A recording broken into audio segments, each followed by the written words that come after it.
Ovoz boryaptimi?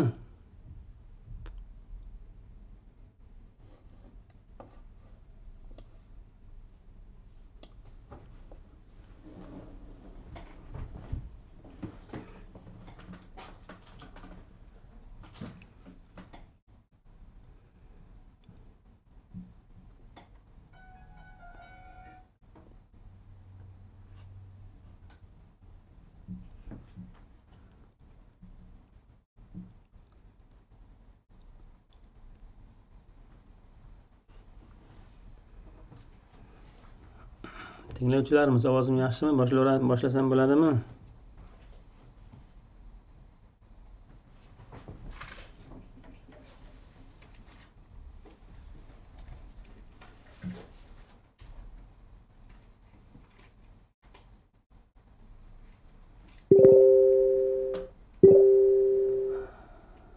Alaykum assalom. Yaxshi, ovoz bor ekan. Hop, bugungi mavzuyimiz, darsligimiz debitorlik qarzlari hisobi bo'yicha edi. Qisqacha aytib o'taman.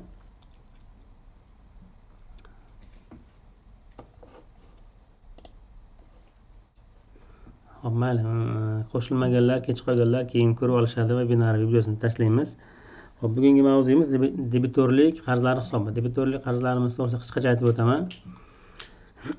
Shotlar rejasini 40 dan 49 gacha bo'lgan qismida debitorlarimiz hisobini yuritamiz. Ya'ni bizni korxonani, ya'ni hisob yuritayotgan korxonaning boshqa ikkinchi tomon tashkilot bo'lishi mumkin, soliq bo'lishi mumkin, jismoniy shaxs bo'lishi mumkin, ishchilar bo'lishi mumkin. Shu ikkinchi tomondan oladigan haqlarini biz debitorlik qarzlar deb yuritamiz.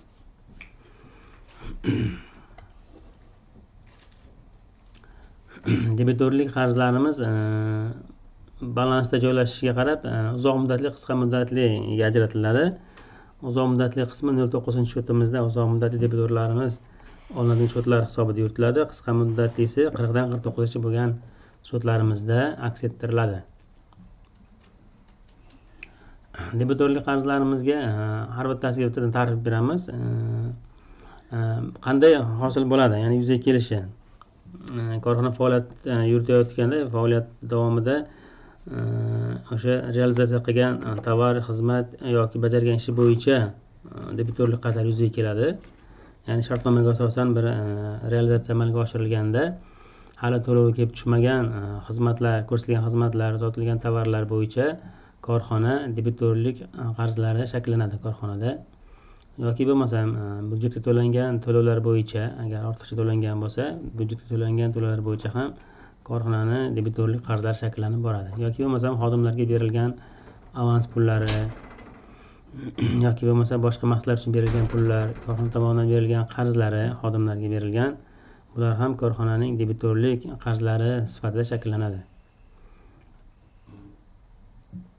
Yoki boshqa asosiy faoliyatdan boshqa faoliyat bo'lgan,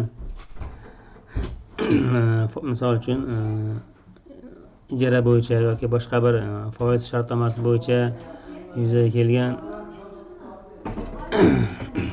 shartnoma bo'yicha yuzaga kelgan to'lovlaridan debitorlik qarzlar yuzaga keladi. Misol uchun ijara shartnomasi bo'yicha har oylik ijara hisob fakturasi yuborilganda yoki o'sha hisoblangan foiz bo'yicha hisob faktura yuborilganda, agar u to'lovlar kelib tushmagan bo'lsa, to'lovlar kelib tushgungacha bo'lgan davrda debitorlik shakllanib boradi.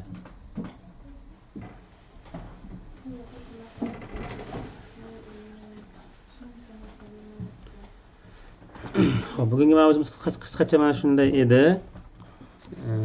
Savol javob ko'rsak yaxshi bo'lardi, chunki darsimizda videosida ham, PDF shaklida ham qisqacha mavzusi bor. Ko'proq ma'lumot olish uchun savol javob bo'lgani yaxshiroq menimcha. Ekran hozir.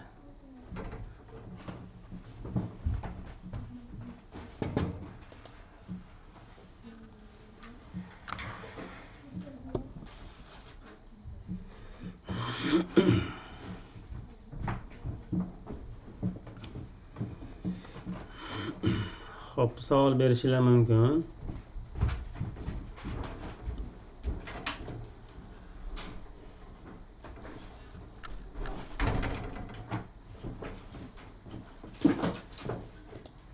telefon qilmay turinglar bolalarim.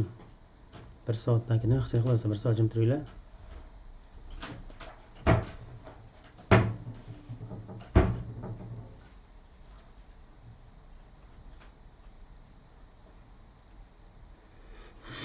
Hop, savol kelyapti. Bizda oylik kech to'lanadi. U kreditorlik qarzi bo'ladimi? Shunda ishchilarning oyligi yig'ilyapti. Xuddi shunday. Hisoblangan ish haqi bo'yicha korxona xodimlaridan qarzdor bo'ladi. Bu kreditorlik qarzlar sifatida shakllanadi. Hozirgi o'tgan mavzuyimizni ikkinchi tomoni, teskari tomoni tushuniladi. Kreditorlik qarz sifatida shakllanib boradi.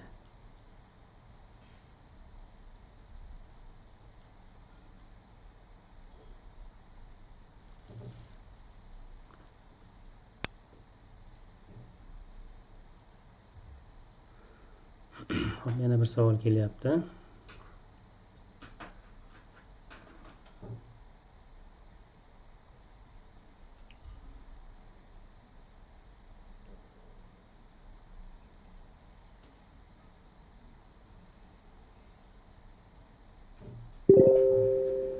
Postavchilardan qarz debitorlikmi?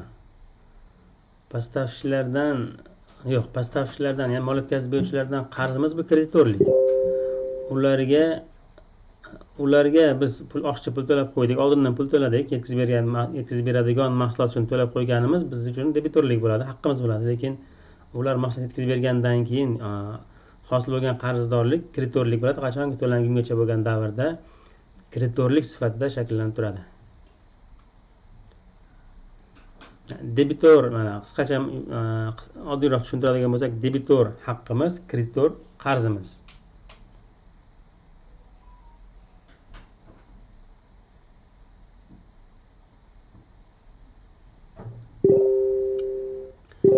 Debitorlik qarzi 3 yildan oshib ketsa, qaytarib berilmaydimi? Xo'p, debitorlik qarzi 3 yildan oshib ketsa, qaytarib berilmaydimi? Qaytarib beriladi. Debitorlik qarzini agar shartnomada belgilangan bo'lmasa, shartnomada da'vo qilish muddati 3 yil, asosan 3 yil qo'yiladi. 3 yildan keyin u nima deydi? U qaytarilmaydigan debitorlik holatiga tushib qoladi, ya'ni qaytarishga layoqatsiz bo'lgan korxonadan debitor bo'lib qolamiz. U baribir to'lamaydi degan xulosaga kelganligi uchun uni debitorlardan chiqarib yuboradi. Ko'pincha xarajat sifatida chiqarib yuborishadi va uni foyda solig'ida aks ettirib hisobdan chiqarib yuborishadi. Debitorlikda osilib yo'q pul ko'rinib turgan holat bo'lmasligi uchun 3 yildan ortgandan keyin dargumon qarzlar sifatida hisobdan chiqarib yuboriladi. Assalomu alaykum. Alaykum assalom. Har oy NPSga pul ko'chiramiz. Reyestr beriladi, lekin aksiverkada qarz osilib qolyapti. Uni qanday yopsam bo'ladi yoki Xalqbank ko'chirib berish kerakmi? Xo'p, har oy ish haqi hisoblaysiz. Ish haqidan NPSga 1%, 0,1% o'sha pensioniy fondiga hisoblaysiz, uni o'tkazib berasiz. O'tkazib bergan pulingizga yana reyestr ham berasiz. Har oy oyma yopiladi, lekin baribir qanchadir qismi osilib qolyapti. To'g'ri tushungan bo'lsa, mana shunda.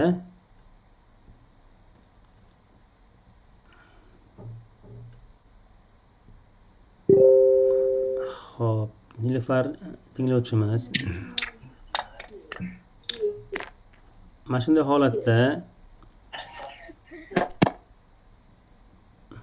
holatda o'sha qarzdorlik uchun ham alohida to'lov qilib yuboring. Misol uchun har oylik 5 minglik, 10 minglik, 5 million 10 million ish haqi hisobladingiz, 5 ming 10 ming so'm o'tkazdingiz. Yana baribir 5-10 ming so'm qolib ketyapti qarzdorlik bo'lib. Mana shu 5-10 ming so'mni to'lab yuboringda ishchilarga nisbatan vedomos terib Xalqbankka topshirib qo'ying. Shu bilan qarz yopilib ketadi, o'tkazgan pulingiz ham ishchilarga taqsimlangan bo'lib qoladi.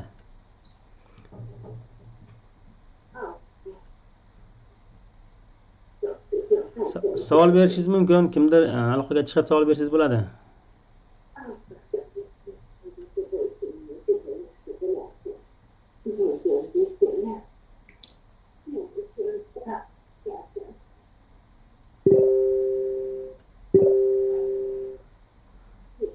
Shuni Xalqbankiga qanaqa qilib otchot topshirish kerak?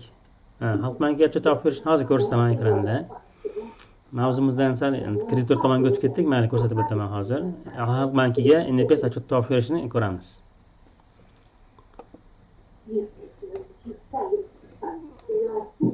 Tinglovchilarimizdan kimnidir ovozi qo'shilib qoldi.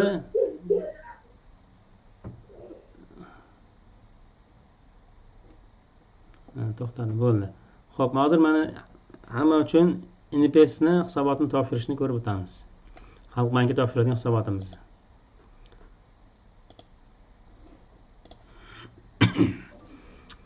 Ekran ko'rinyaptimi?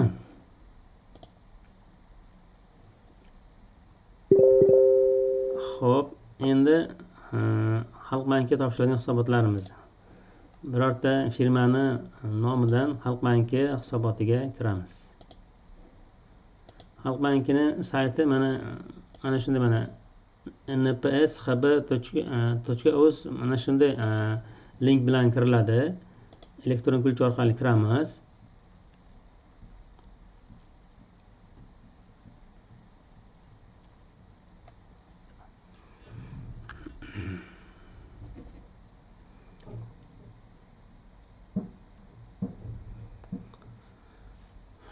Nega sekinlashib qoldi?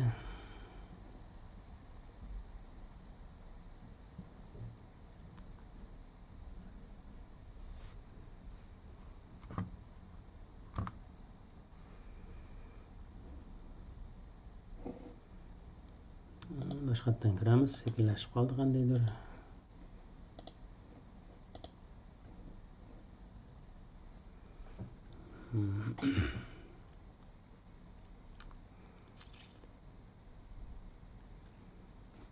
Xo'p, mana birorta firmaning nomidan kiramiz.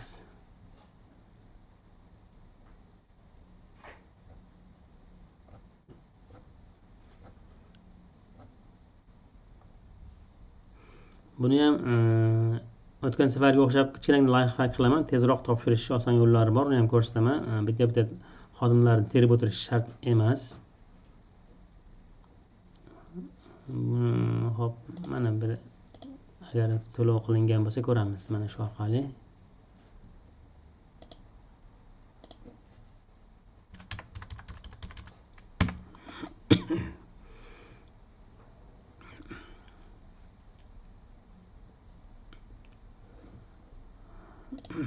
Mana shu birinchi dastlabki ko'rinish bo'ladi. Xalq banki saytiga kirib olishimiz, ya'ni shu NPS bo'yicha отчет topshirganimizda mana shunday oyna ochiladi.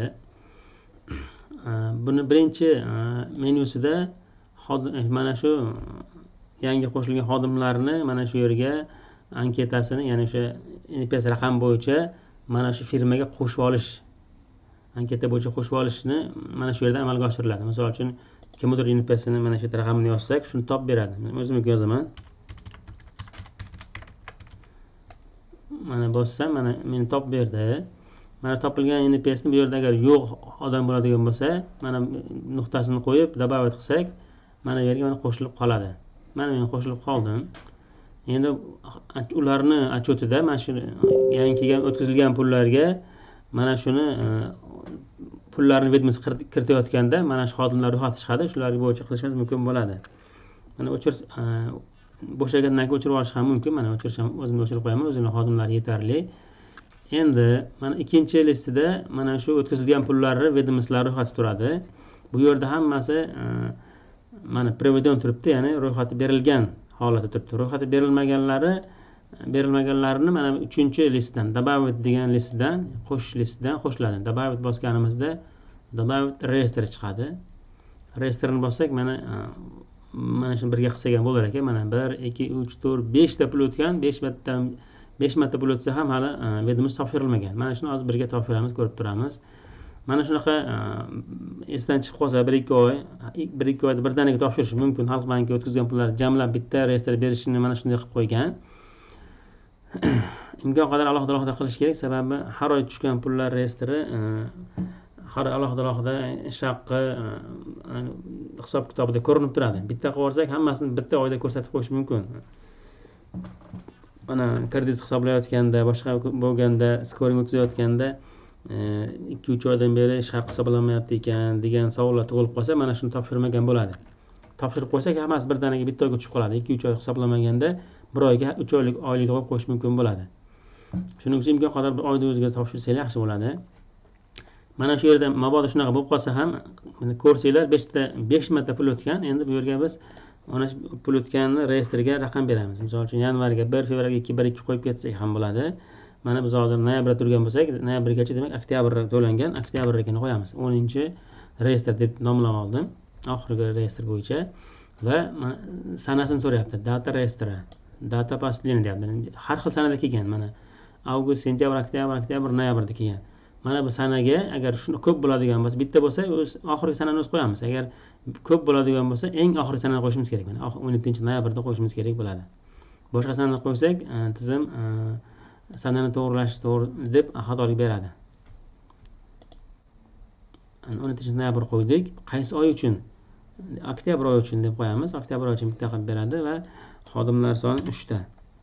Mana bu yerda xodimlar soni nechta bo'lsa shuni kiritamiz. Mana bu yerda mana bu o'tgan pul, ya'ni 0,1% bo'lganligi uchun shuni 1000 ga ko'paytirib, jami ish haqi shuncha deb ko'rsatyapti bu yerda. Vedomost beriladigan summamiz mana bu bo'ladi. 9660 so'm. Summa o'tkazadigan summamiz. Bu mana bu yerda razmer обязательный взнос, ya'ni majburiy to'lanadigan pul. Mana bu 0,1% hisoblangan summamiz majburiy bo'ladi. 9660 so'mga qo'ysak bo'ladi shu yerga. Agar biz kattaroq summa o'tib qolgan bo'lsa, hozirgi savolga tushgan bo'yicha bo'lganda, agar xuddi shunaqa bo'lib qolsa, bitta vedomost tayyorlab, pul o'tkazib, majburiy emas, hammasini mana bunga qo'yib qo'ysak ham bo'ladi. Ya'ni o'z xohishi bilan o'tkazgan degan joyga qo'yib, kimdir nomidan yoki xodimlarga bo'lib olib, o'zlari hisobidan, ya'ni ixtiyoriy ravishda o'tkazgan pul sifatida qilib aks ettirib, vedomost topshirib yuborsa ham bo'ladi. Yoki u bunisi ikkalasini jami summasi mana bu summaga teng kelishi kerak. Ko'pincha biz hamma mana shu birinchi asosiy majburiy poliga qo'yadi. Majburiy poliga qo'ydi degani hisoblanadigan ish haqini bazasini beradi bu. Agar biz bunga qo'ymasdan mana bunga qo'yadigan bo'lsak, 9660 ming so'mlik oylik hisoblanmagan. Faqat o'zi nomidan qo'shimcha arzimagan oylik bo'lsa ham o'zini qo'shimcha ixtiyoriy ravishda NPS to'layapti degan xulosaga kelib, ish haqi fondi kamayib ketishi mumkin. Shuning uchun ko'pchilik mana shu обязательный взнос, ya'ni majburiy poliga qo'yadi. Biz majburiy poliga qo'yaveramiz. Mana saqlasak bizda yangi hosil bo'ldi, mana saqlandi. Endi mana saqlangandan keyin keyingi menyularimiz mana faollashdi. Biz mana shu summaga 9660 ming so'm oylik, undan ushlangan 0,1% 9660 so'm, u majburiy summasi ham 9660 so'm bor. Endi bunga mana faktik holatda biriktirishimiz kerak vedomostni. Kimlar degan joyda mana qizarib turibdi. Mana shu qizilga biz xodimlarni qo'shishimiz kerak. Buning uchun добавить strokadan qo'shsak ham bo'ladi. Mana добавить stroka qilamiz. Bizda mana 4 ta xodim bor, 3 tasini kiritamiz. 1, 2, 3. Mana 3 tasi xodimlar bor edi. Misol keraklisini kiritamiz. 3 tami 4 tami bo'lishi mumkin. Sizlarda har xil holat bo'lsa, qo'shilib yo'q bo'lsa, anketadan qo'shib olasizlarda, mana bu yerda barchasini qo'shib olsangizlar ham bo'ladi. Mana qo'shib oldik. Endi mana shu 9660 so'mni mana shu uchalasiga majburiy poliyasiga, mana o'rtadagi poliyasiga summasini yozishimiz kerak bo'ladi. Bu 2 oylik yoki 3 oylik bo'lganligi uchun birdaniga biz ham 3 oylik oyligini bo'yicha hisob kitobini qo'yishimiz kerak. Buning uchun qancha ekan? 1300 dan teng yarmi 4,830.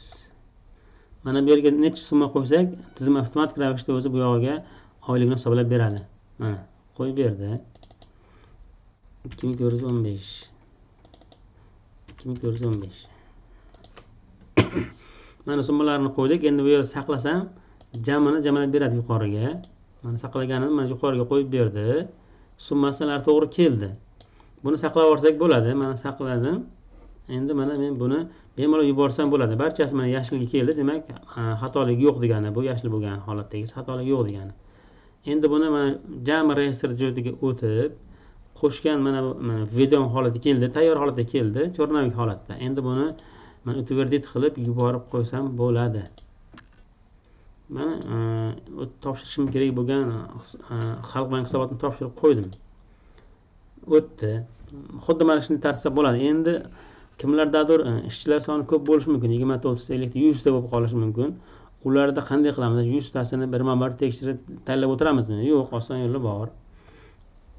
Buning uchun mana shu yerga xuddi mana shunday qo'shiq qilganimizda, biz qo'shganimizda mana bu yerga 3 ta mana bu 9660 so'm emas, 1 million, 2 million, 3 million so'm tushdi, 100 kishi, 150 kishining ish haqqisi bor deylik.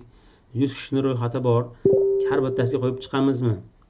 Yo'q, uni oson yo'li bor. Добавить reestr qilamiz. Добавить reestr qilganimizda mana добавить сотрудник chiqadi. Hozir yo'qligi uchun bekilib qoldi. Buni endi to'liqroq ko'rsatish uchun xuddi shunaqasi bor, firmaga kiray chiqani osonroq bo'lsin. To'liqroq tushuntiray sizlarga.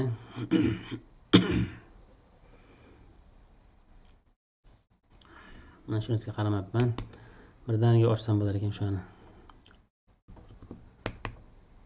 Hozir bu ochilguncha savol kelyapti, savolni o'qib turay.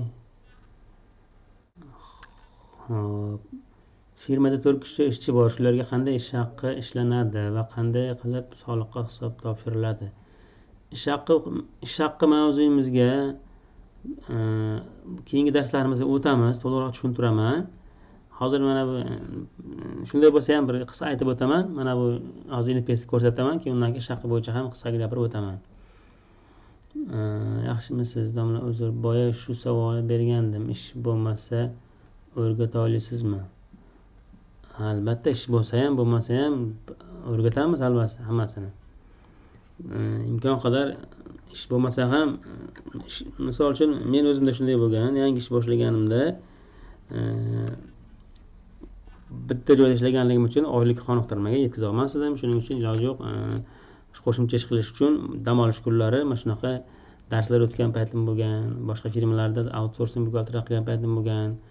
Agar xuddi shu tartibda sizda ham shunday holat bo'lishi mumkin.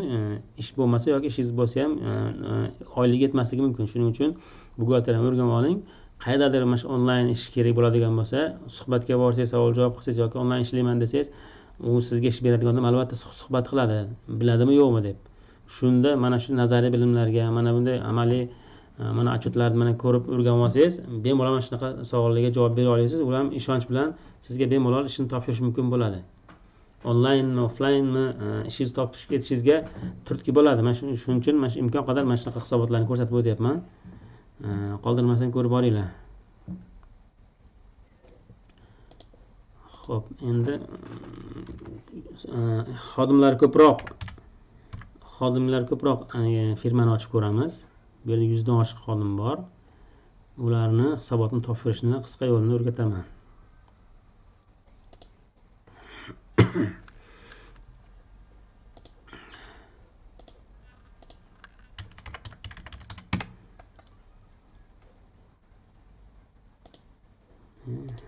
Nima bo'ldi?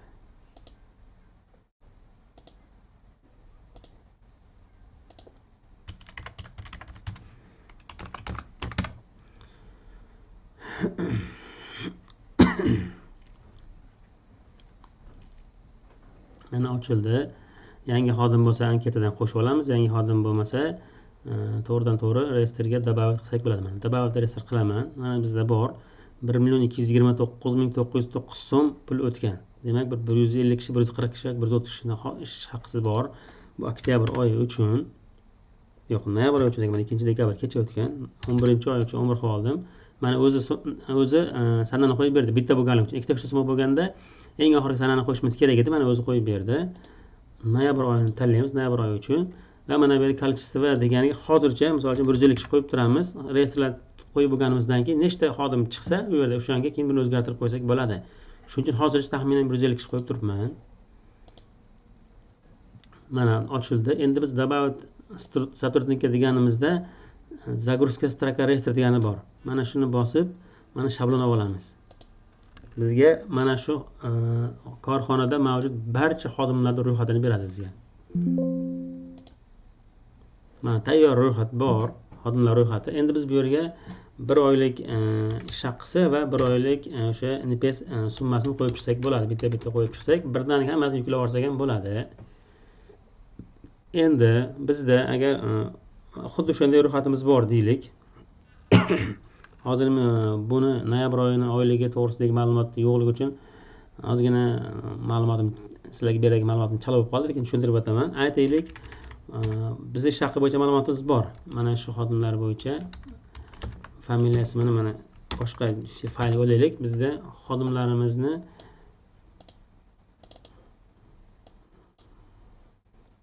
ish haqi bo'yicha ma'lumotlarimizni olganimizda, ish haqi deb hisoblaydigan buxgalterdan yoki ularni buxgalteriya o'zimiz hisoblaydigan emas, o'zimizda tayyor ma'lumot bo'ladi. Kimga necha puldan hisoblandi? Aytaylik, misol tariqasida yozib o'tamiz. Mana bunga 2,5 million hisoblangan. Qanchadir, hammasiga 2,5 million deylik. Qanchadir qismi, misol uchun mana biz nechta 115 tasiga 2,5 million hisoblab qo'ydim deylik. Va buni 0,1% dan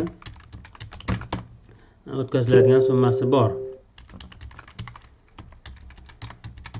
Endi mana shu summamiz biz aytayotgan summamiz, ya'ni biz hozir hisobotda tayyorlaganimizda 1 million 200 bo'lib ketdi-ku, 1 million 200lik 1 million 229 ming so'm summa bor.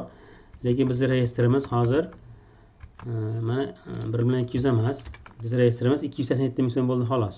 Demak, narxini sal ko'proq qo'yamiz. Misol uchun 1 million 650.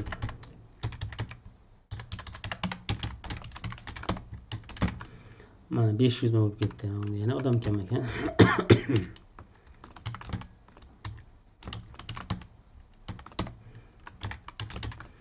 870 yana narxni ko'paytiramiz.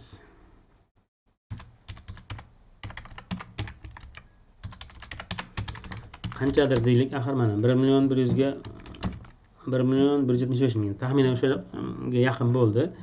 Endi sizlarda xuddi shunday bor. Endi ro'yxat qarab turamiz. Bu yerda ro'yxat mana ko'p, 300 nechta odam bor. Ya'ni necha yildan beri ishlab kirib, ishga kirgan, ishdan chiqqan har xil vaziyat bo'lib turibdi. Lekin shundan 188 tasiga oylik hisoblandi. Qolganlari chiqib ketgan deylik, hali ishlamagan, ishga kelib, hali oylik yozilmagan. Qisqasi shunday holat bizga mana shunday odamlarga orasidagi shunchasiga ish haqi hisoblanishi kerak bo'lgan bizning holatimiz bor. Aytaylik, bu tomoni yo'q, mana o'chirib tashladik. Mana shunchasini biz narigi vedomostiymizga biz joylashtirishimiz kerak. Qanday qilamiz? Siz ish haqi reyestringizda mana bu NPS raqamlar bo'lmasligi mumkin deylik. Yo'q. Nariginda bo'lsa NPS raqamlari bilan bor mana. Endi NPS raqami bor yo'qligini bitta shablonga solib olishimiz uchun oson yo'lini qilamiz. Men sizlarga o'zim qilgan ishimni o'rgatyapman, tezda bitiradigan yo'lini. Men NPS raqamini hozircha oldiga olib turaman, o'tkazib yuboraman. Ketib qoldi. NPS raqamini oldiga olaman. Buni o'chirib turaman. Har bitta qator o'zgarmaydi. Mana buni familiyarini qilib belgilab olaman. Ya'ni alfabet bo'yicha terib olaman-da. Mana bo'ldi. Endi narigi oylik hisobimizda ham mana tayyor. Buni ham familiyarini qilib olsam, bu yerda familiyarini bor, mana har xil. U yerda ham familiyarini bor, mana tayyor turibdi. Endi biz mana shu yerga o'sha xodimlarning oyligini ko'chirib olib kelib olishimiz kerak. Qanday ko'chirib olamiz? Bitta yo'li har bitta familiyasiga yoniga ko'chirib olib, mana bu yerga alfabet bo'yicha qo'yib olib, yon ko'chirib olsangiz ham bo'ladi, ketma-ketiga qo'yib. Ikkinchi yo'li nima qilish? Formula qo'yamiz. Formula qo'yish oson yo'li bor.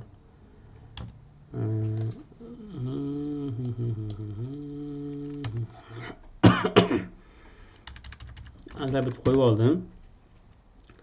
Formula qo'yishimiz uchun u tomonda ham NPS raqam bo'lishi kerak edi.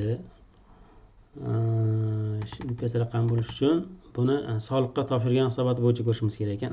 Mana shuni soliqdagi bitta bir oylik hisobotini ko'raylik. Ozgina vaqt ketsa ham to'liqroq tushunib olganlar yaxshi. O'sha korxonani bir oylik soliqqa topshirgan hisobotda tayyor NPS raqamlari bor, ro'yxatda berilgan. Ana shuni ro'yxatdan olib, shuni ilova qilib yuboramiz. NPS raqami bo'yicha qanday olib kelishni qisqa ko'rsatib beraman. Bitta formula bilan hammasini tayyor olib kelib beradi o'zi.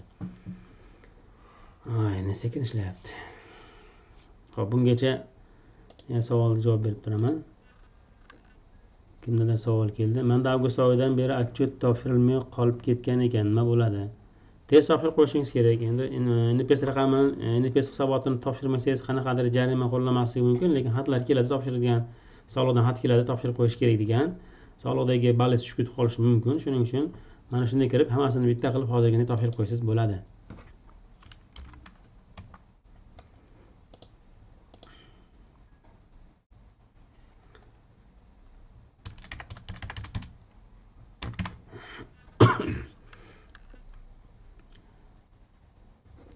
Mana shu firmani mana hisobotlaridan noyabr oyi aniq emas, oktyabr oyini Excelni olamiz. Yo'q, endi qayta отчет topshirish kerak emas. Bu hech qanaqa отчетlarga, soliqchilarga bog'liq emas.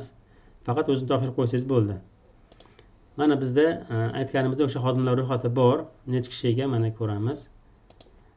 183 kishi bor. 183 dan har xil, kimdir shaqqa olgan, kimdir olmagan har xil. Mana bu yerda soliq hisobotida 1 oylik mana hisobotimiz 12-satrda bor. Bu oyda mana shu oktyabr oyida kimlardir oylik olgan, kimlardir oylik olmagan, jami 183 kishi. Mana shularda mana NPS raqami bor. NPS raqami bo'yicha ularni oyligini o'sha yerga olib olamiz. Bitta formula qo'yaman. Formulani yaxshilab ko'rib turinglar, sizlarga juda asqatadi. Mana bu yerga обязательный formasiga men o'sha 1%lik summasini qo'yib olamiz. 1%lik summasi bizda mana bu yerda 1% summa bu yerda yo'q, lekin oyligi bor ekan. Oylikni olib qo'yamiz birinchi, demak mana razmer dohodini olib qo'yamiz. Mana ko'rib turinglar, barobar qilaman. Formulamiz bor. VPR degan formulamiz bor. VPR degan funksiyamiz bor. VPR yozamiz, qavs ochamizda bizga kerakli bo'lgan tanlaymiz. NPS raqamini tanlaymiz va nuqta virgul. Endi bizga xuddi mana shu NPS raqami bordagi summani olib kelib beradigan buyruq beryapmiz. Demak, endi ikkinchi listga o'tamiz, shu kerakli bo'lgan listga o'tamiz. O'tamizda mana shu NPS raqamini belgilaymiz va belgilashdan hammasini belgilab ketaveramiz. O'sha bizga kerakli bo'lgan summaga borguncha 1 2 3 4 5 6 7 8 9 ustundagini olishimiz kerak. NPS raqamidan boshlab 9-sini va barchasini belgilab olamiz. Pastga tushib, mana bu hammasini belgilab oldim, kerakli jadval belgiladim. Hammasini ma'lumotini funksiya oldi o'ziga, yana nuqta virgul qilib bekitamanda 9-ustundagi summani olib kelib berib 9 raqamini qo'yamizda, yana nuqta virgul qilib, agar nuqta u yerda sifra bo'lmasa, mos kelmaydigan bo'lsa, 0 qo'yib qo'y deb turib, qavs bekitib qo'yamiz. Barobar. Bu yerdagi katagimiz tekstovoy ekan, shuni endi songa o'tkazib olishimiz kerak. Chislovoy qilib bitta yangilab olsam olib keladi, mana 0. Demak, bu odam u oylik olmagan, bu odam yo'q. Xuddi mana shu formulani keyingilariga ko'chirib olsam, kimda oyligi bor, kimda oyligi yo'q bizga chiqarib beradi, tayyor. Bo'ldi mana. Hammasi keldi mana oyliklarimiz. Kim qancha olgan bo'lsa, tayyor turibdi. Balki kelmaydigani bor, agar kim yangi qo'shilgan bo'lsa, xalq bankiga qo'shilmay qolgan odam bo'ladigan bo'lsa, anketa orqali qo'shib olganimizdan keyin u ko'rinadi. Uni alohida qilamiz. Borlarni qo'yib yuklab olib turib, yo'qlarni ham bitta-bitta qo'shib qo'ysak bo'ladi. Mana keldi, kimlardir bunaqa noma'lum bo'lib qoldi, unda ham yo'q bo'lib qolgani uchun kelmay qoldi deylik. Shuning uchun bularni hammasini bitta значение, ya'ni formulasini olib tashlaymiz, o'z holicha qoldiramizda. Mana shuning ichidan o'sha keraksiz mana raqamlarni olib tashlaymiz. Mana shunaqa bizga raqam kerak emas, unaqa noma'lum raqam turmasin. Zamin qilib olib tashlayman va mana shu yerda bitta filtr qilib nollarni olib tashlayman. Menga o'xsha kataklar ham kerak emas. Nollar va pustoylari kerak emas. O'chirib yubordim. Mana bizga faqat kerakli bo'lgan summani o'zi qoldi. Endi buni 1% ni topish gap emas. Buni ko'paytiramiz. 0.01 qilib qo'ysam 0.1% keldi. Mana mening jadvalim tayyor. Mana shu jadvalni shuni yuklab olsam menga tayyor shablon qilib beradi. Birinchi listni o'chirib yuboramiz. Bizga kerakli listimiz tayyor bo'ldi. Mana saqlayman. Bitta yuklab ko'ramizda o'rgatib qo'yaman. Davom ettirib ketaverasizlar u yog'iga. Endi mana bunga o'tamiz. Mana bu yerda vibrate fayl deganda o'sha faylimizni tanlaymiz. Mana загрузкадagi faylimiz qayerga saqlanadi? Saqlab olay, yaxshilab qayergaligini. Xo'p. Web bo'yicha saqlanib qolish uchun ko'rinmagan. Excel ga olishimiz kerak. Mana Excel qilib bitta raqam berib oldim. Endi mana shu 4ta birli faylimni yuklayman. mana yuklab saqlanib qilsam menga tayyor o'sha nechta xodim bo'lsa hammasini menga olib kelib beradi. Mana tayyor bor. Men 180 ta, mana 150 ta edi, 140 tasi keldi mana. Yana 10 tasi balkim yangi xodimlar bordir. Ularni xotirjam bu yerda mana saqlanib qilib olib turib, xotirjam saqlanib turib, mana bu yerda anketadan qolgan yangilarni qo'shib bittadan keyin yana добавить reyestrdan xuddi o'sha reyestrga yana kirib olamizda, redakировать qilib kirib, mana bitta yangi qo'shilgan xodimlarni bitta qo'shib yakunlab qo'ysak bo'ladi. Yakunlangandan keyin hammasi hisob raqam mana bular to'g'ri kelganda, saqlagan to'g'ri kelgandan keyin mana spiskga o'tganman hammasini qo'yib olib, yangilarni qo'shib olganingizdan keyin bemalol saqlab mana bu reyestrdan o'zingizga qo'yib yuborib qo'ysangiz bo'ladi. Hozir qabul qilmaydi chunki summa teng emas. Mana yuborib ko'ramiz. Mana qizil bir summasi ham teng emas, xodimlar soni ham teng emas, hech qaysi teng emas deb atkazib berdi. Teng bo'lgandan keyin yuborib qo'ysangiz bo'ladi. Bu sizlar uchun mana qisqagina summalarni ko'chirib olib yuborishni oson yo'li. Xo'p, nima ortiqcha to'lov qilganman 484 ming 1 dekabr holatiga. Hop, tepadan hop, keyin qayta endi topshirish kerak emas. Ortiqcha to'lov qilgan bo'lsangiz, ana aytib o'tdim, ortiqcha to'lov qilgan bo'lsangiz, o'z hisobidan ixtiyoriy ravishda topshirilgan degan jo'tiga ham o'xshash summani qo'yib, mana shu reyestr qilayotganingizda keyingi mana bu jo'tiga o'sha mana hozir qilaman, ixtiyoriy ravishda degan jo'tiga mana ikkinchi mana bu jo'tiga mana qo'yib ketsa bo'ladi. Masalan, 484 mingni bittasigami, to'rttasiga, 10 tasiga hammasiga bo'lib olsangiz ham bo'ladi. Shuni yozib ketsangiz, o'sha ortiqcha to'lovingiz ham shu yerda hal bo'lib ketadi. Buni qo'yishingiz uchun mana birinchi redaktor qilgan jo'tingizga o'sha summani qo'yib yuborishingiz kerak bo'lishi kerak edi. Ya'ni mana bitta boshlanish qilganingizda o'sha ortiqcha summangiz bo'ladigan bo'lsa, summangizni mana bu yerga qo'yib yuborishingiz kerak. Добровольный summasiga qo'yib qo'yishingiz kerak bo'ladi. Mana bu sizlarga qisqacha o'rganish bo'ldi. Ko'rib qayta ko'rib o'rganib olasizlar. O'sha oylikni 1% ni qanday hisobladingiz? 1%ni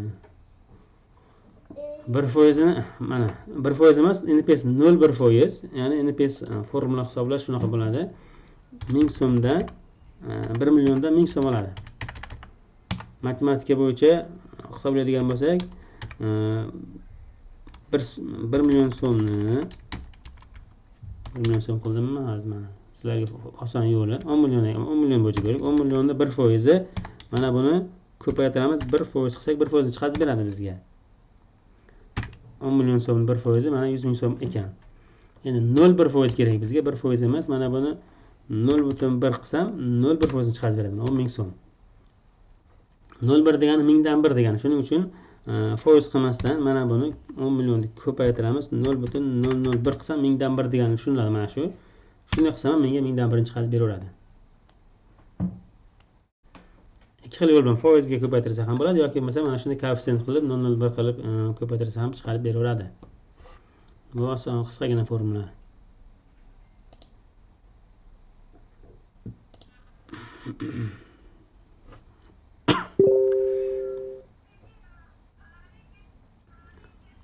Hop, endi keyingi savolimiz nima edi? Orada bir savol keldi. Ish yo'q. Qani 4 ta ish bor, shularga qanday ish haqqi ishlanadi va qanday qilib soliqqa hisob topshiriladi? Hop, avval ish haqqi hisoblashni bilishingiz kerak. Ish haqqi hisoblaganingizda chiqadigan solig'ingizni hisobotlarda ko'rsatsangiz bo'ladi. Agar boshqalarini vaqtini olmaydigan bo'lsak, qisqa aytib o'taman, savollar ko'p bo'lmasa. Alohida darsimiz bor, ish haqqi bo'yicha chuqurlashtirilgan darsimiz bor. O'taman. NPS haqida tushuntirib bering. Hop, NPS bu jamg'arib boriladigan pensiya ta'minoti. Bu 0,1% ish haqidan ushlab qolinadi. Ushlab qolinadigan summa ish haqidan emas, daromad solig'i hisobidan ushlab qolinadi. 12% daromad solig'i ushlanganda, shu daromad solig'i ichidan 1% xodimning jamg'arma pensiyasiga o'tkaziladi va u qachonki pensiyaga nafaqaga chiqqungacha Xalq banki hisob raqamida turadi, ko'payib boradi qanchadir. Pensiyaga chiqqanda, nafaqaga chiqqanda birda to'la barchasini pensionerga, nafaqaxo'rga olishi mumkin bo'ladi. To'planib boriladigan, ya'ni ishdan nafaqaga chiqdi, ya'ni ishdan to'xtab nafaqaga chiqdi deganda o'sha ishdan bo'shab nafaqaxo'r uyda o'tirib uyda kunlik kungacha bo'lgan davrga uning uchun kichkinagina bir sarmoya sifatida ijtimoiy himoya sifatida qarash kerak bo'ladi. Mana shu to'planib u o'sha pensiyaga chiqib pensiya yoshidan uyda ko'nikadigan yoki qandaydir o'sha ishdan tashqari bo'lgan holatga kunlik kungacha bo'lgan paytda unga dastlabki birinchi sarmoya hisoblanadi. Soliqqa biriktirgan fayldan tortib olsam bo'ladimi NPSni har oyligini? Bo'ladi. Hozir aytganimizdek ish haqisini tortib olasizda, ish haqisini 0,1% ga ko'paytirib qo'yasiz, chiqib keladi. NPS hisobotini ham Xalq banki saytida reyestrni yuborish majburiymi? Har bir MChJ bo'ladimi? Albatta. Sizdan ish haqi hisoblandi, ish haqida NPS ga pul o'tkazildi. Har bir o'tkazilgan pulingiz uchun Xalq bankiga mana shunday NPS отчетini topshirishingiz kerak. Aynan ishlayotgan xodimlarning soni ko'rsatiladimi yoki yil boshidan olinadimi? Ko'rsatganimday. Xo'p, mana shu Xalq banki topshiriladigan hisobotimiz kimga beriladi degan joyda mana shu oyda kimga oylik hisoblangan bo'lsa, xuddi ana shularga отчетda ko'rsatiladi. Yil boshidan emas, o'sha oy bir oylik o'zi uchun hisobot topshiriladi bu yerda. Yanvar oyidagi kishiga fevralda tushi bo'lsa, fevraldagi tushini ko'rsatish kerak. Mart oyiga o'tib bir kishi bo'lib qoldimi, o'sha bir kishiga topshiriladi. Shu paytga topshirilmagan bo'lsa 4-5 yillikni to'g'rilasa bo'ladimi? Bo'ladi. O'sha mana shu saytiga kirsangiz, Xalq banki saytiga kirsangiz, shu 4 yillik ana shu yerda добавив reestr degan joyga bossangiz, o'zi 4 yillik o'tkazgan summalar ro'yxati chiqib keladi. Har bittasiga bitta kirib, reestr qilib chiqasiz. Adashmasam ekranim mana qolib ketdi. Har bittasiga o'sha kirsangiz, o'sha Xalq banki saytiga kirganingizda добавив reestr qilsangiz, shu reyestrlarning ro'yxati chiqadi. 4 yil bo'lsa 4 yillik chiqadi, 20-30 ta pullar har bittasiga alohida kirib, o'sha vedомство tayyorlab chiqishingiz kerak bo'ladi. Agar topshirmasa nima bo'ladi NPSni? Topshirmasangiz, sizni o'sha xodimlaringizni ish haqlari Xalq bankiga bormagan bo'ladi. Ular pensiyaga borganda ulardan xuddi o'sha summalar yetib bormagan bo'ladi. Ularni o'sha kelajakdagi nafaqadagi pullari qayerdandir osilib yotgan, yetib bormagan, hisoblanmagan, foiz hisoblash kerak bunga Xalq banki foiz hisoblanmagan bo'lib qoladi. Kimdir kelajakdagi haqqi u. Shuning uchun topshirib qo'yganingiz yaxshi. Albatta kimdir aytishdan oldin o'zi topshirib qo'yganingiz yaxshi birinchidan. Ikkinchidan o'sha kimlardir kredit olmoqchidir, boshqa ish qilmoqchidir, ularga ish haqi bo'yicha ma'lumot kerak deb skoring o'tkazsa, ularda hech qanaqa ish haqi chiqmaydi siz topshirmaguncha.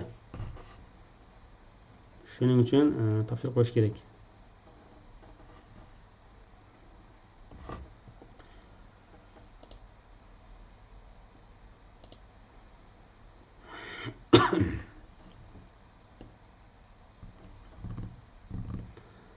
Yana savol kelyapti.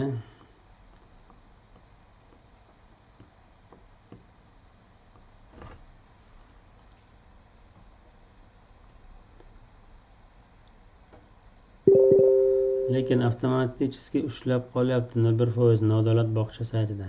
Nodavlat bog'cha bo'yicha so'rayotgan bo'lsangiz, Nodavlat bog'cha hozir adashmasam o'zlari to'g'ridan-to'g'ri shu NPS Xalq bankiga yuborib, ведомствоlarni yuborib qo'yishyapti tizim orqali adashmasam. Uni Xalq bankidan o'zingiz mana shunday NPS saytiga elektron ключ orqali kirsangiz ko'rinishi kerak. Ko'proq YTTlarda NPS mana shunday hisobotga kira olmayapti hozir, lekin Xalq bankiga murojaat qilsangiz kirsangiz bo'ladi, kirib ko'rsangiz bo'ladi. Mana bir kishi mana tashladi ishtirokchimiz. Xo'p, mana 2025-yil avgustgacha, iyulgacha topshirilgan holati bor.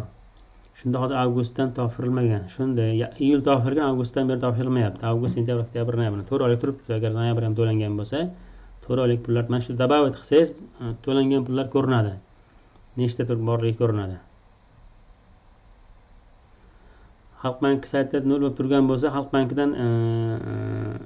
Xalq bankidan sizda xuddi xo'p, Bekzod, agar Xalq bankida sizda mana shu saytga kirganingizda hech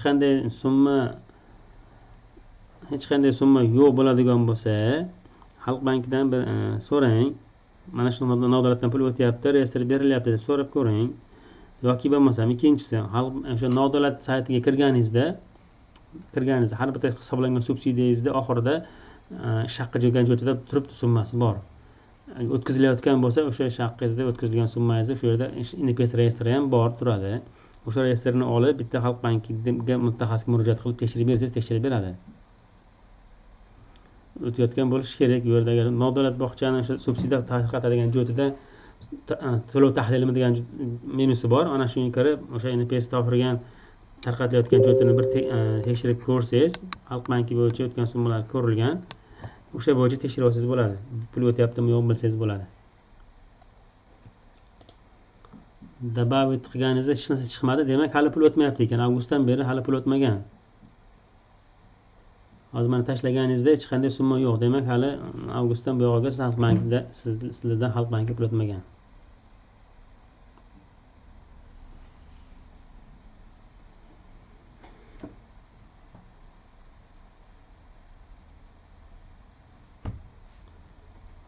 Yo'q, mana vibrat deganni bosing, o'tgan. Vibrat deganni bosing, summa ko'proq chiqadi. Tanlab tanlaysiz shu deb emaslarni. Vibrat deganni bosing. O'tkazgan alohida to'lab kelamiz qarang. O'sha vibratda bossangiz, ro'yxatda to'langan pullar ro'yxati chiqadi. Bitta tanlab vedomostlarni to'g'rilashingiz kerak bo'ladi. Ko'plik uchun sizga tanlaydigan tugmacha qo'ygan, qaysi vedomost kiritmoqchisan degan ro'yxati chiqyapti. Mana 5 ta summa bor ekan, bitta har bittasini tanlab, har bittasiga alohida vedomost qilasiz.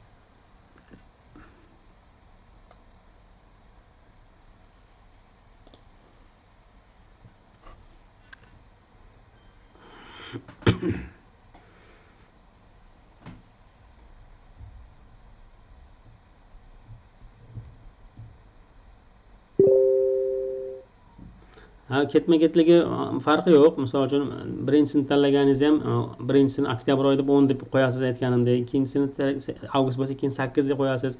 Ketma-ketlik o'z joyiga tushib ketaveradi, unisi muammo emas.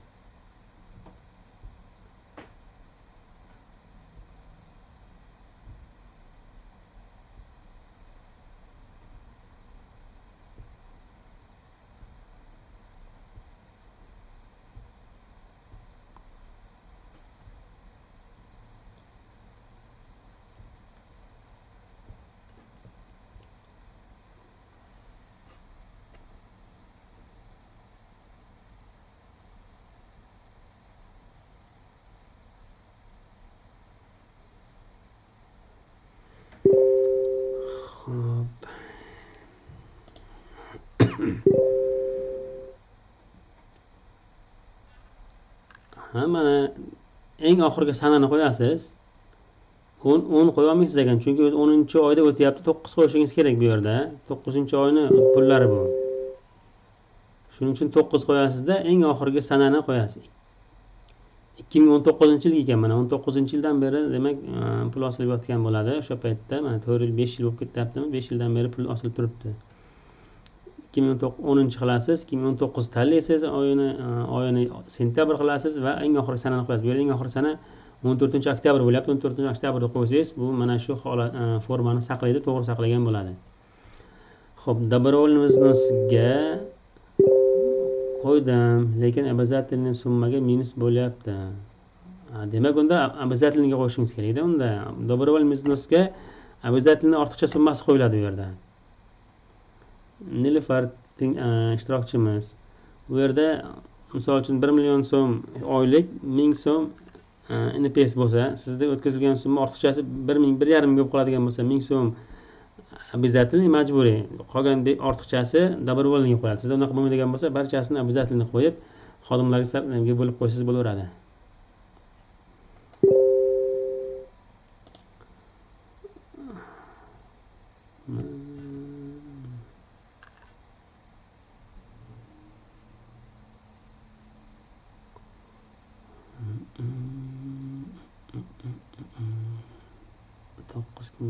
Nega minusdan summalar yotibdi? Summa biznes.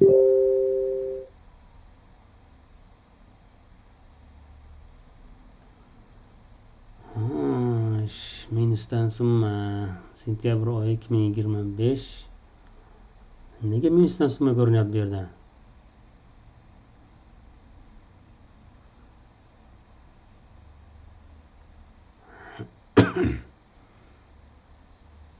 Обязательно минус, общий плюс.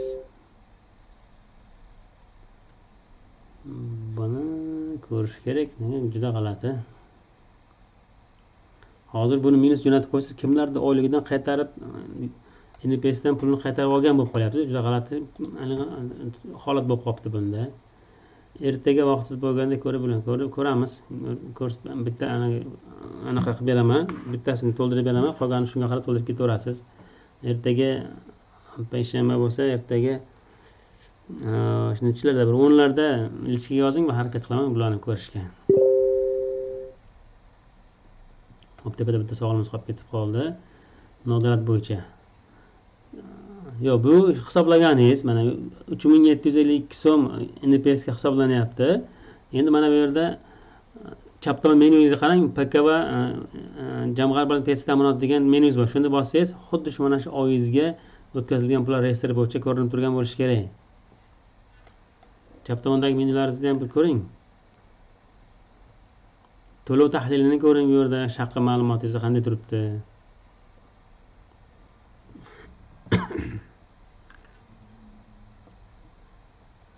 Mana bu minus shartnoma bo'yicha Nilufar tinglovchimiz. Bu sal murakkabroq, sababi siz hozir vaziyat boshqacha. Buni to'g'risiz reyestr bersangiz, kimdir Xalq banki bergan reyestrdan o'sha summani ayirish kerak bo'lib qolyapti. Qanday qilib bunaqa holatga tushib qoldi bu? Dastlabki birinchi nima summani o'zini holatini ko'ring, o'shandan javob chiqishi kerak.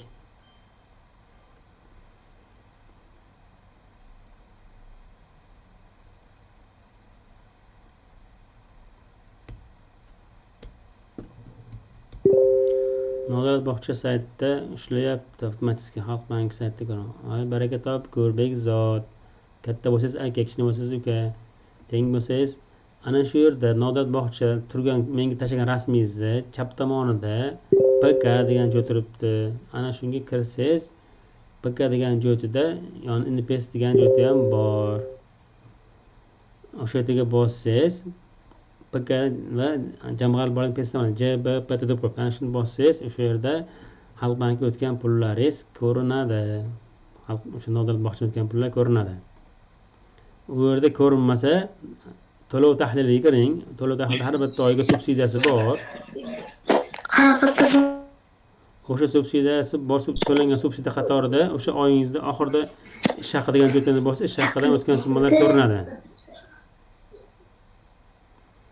Ish haqidan o'tgan summalaringiz bemalol to'lanyaptimi yo'qmi, to'langan yerdan ko'rib olasiz. Vedomoslarini o'sha PK va pensiya ta'minoti menyusidan to'langan vedomost berilganini ko'rib olasiz.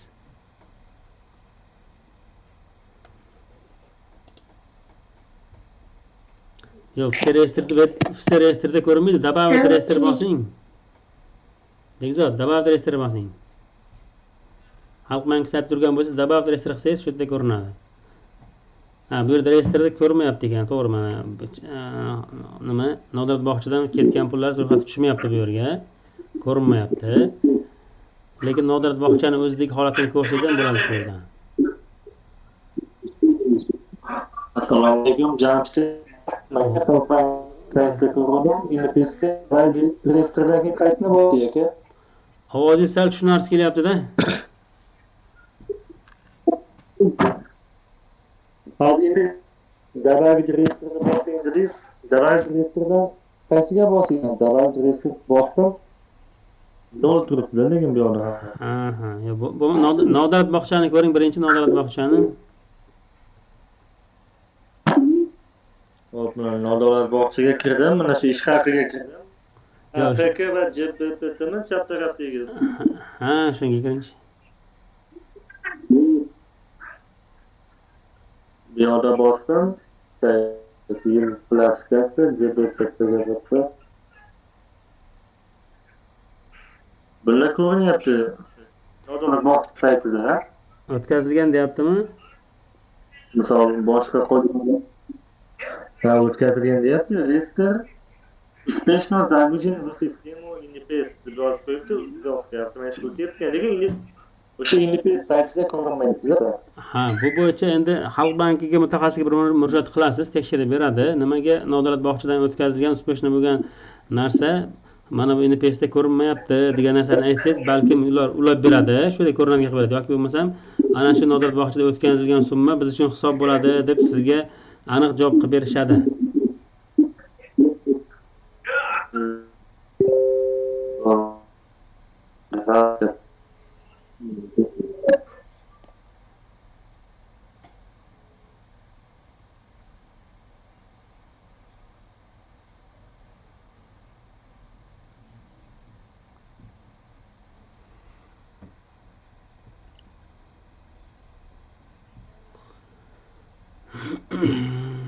Xo'p, yana savollar bo'lsa yozinglar. Mana sherigimizga javob berishyapti. Rahmat kattakon.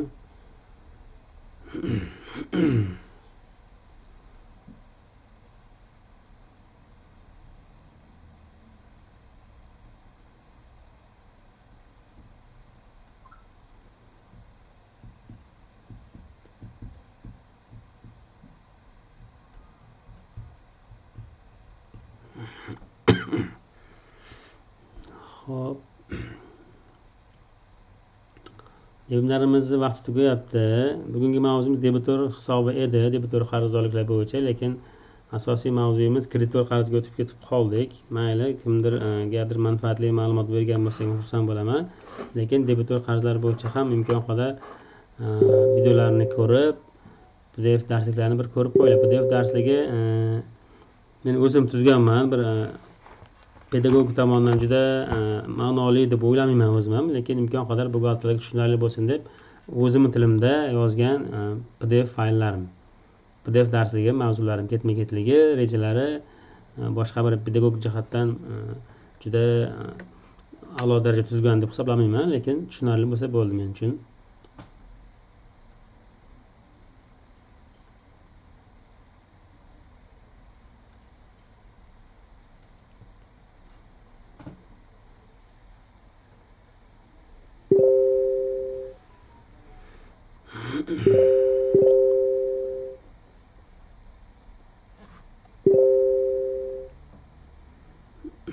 Xo'p, barchaga rahmat. Yana savollar bo'lsa yozishlar mumkin. Debitorlik bo'yicha ham, mana NPS bo'la asosiy NPS bo'yicha ham savol berishlar mumkin. Ana ishtirokchimiz ertaga Xudo xolasa 10larda yozsangiz, bizga ko'ramiz, bitta ko'rib qo'yib beraman. Ortiqcha to'lovim bor ekan aktyorkada, shuni qanday qaytarib olishim kerak?